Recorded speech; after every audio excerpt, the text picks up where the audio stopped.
studio. It's the same, but it was much smaller. It's just it's almost a car shed converted into a studio. It's that small.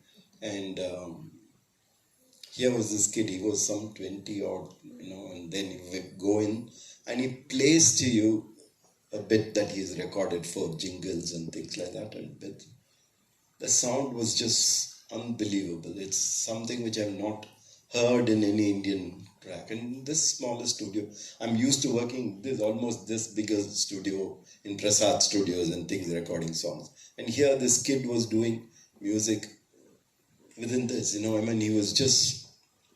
was just unbelievable. He was there, right there, even before he started films.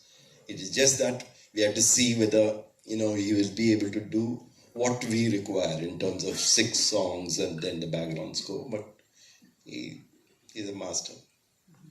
So, why did you go into that studio? Do you remember?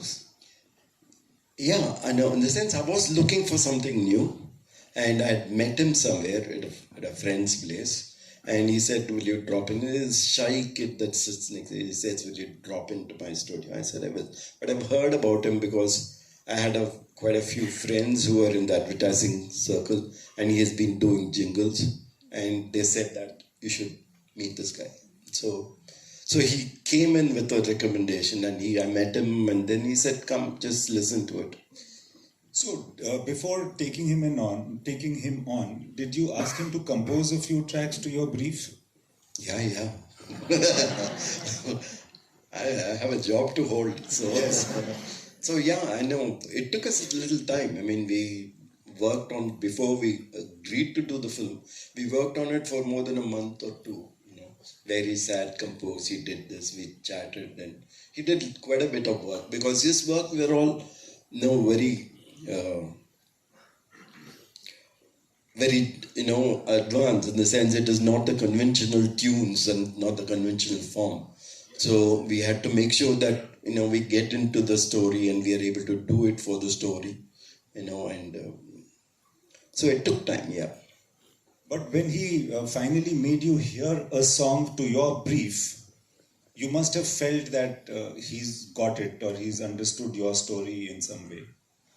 No, it was actually I told him what the story was, Roja's story, and then he composed something. Okay, not to a situation, but to the whole story, right? Even today, to a large extent, he works that way. He works for the overall for the thing. whole film, yeah, exactly.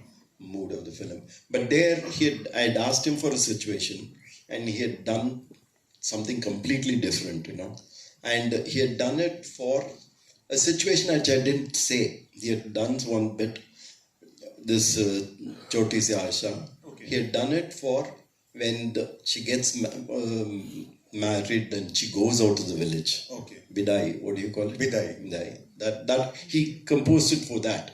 And it is still there in the film. That tune will come still there in the film. But then you ask him, can I use it here? And he does that, That is the first song that he composed. So there's no, it is not, it's not turning bad. not bad at all.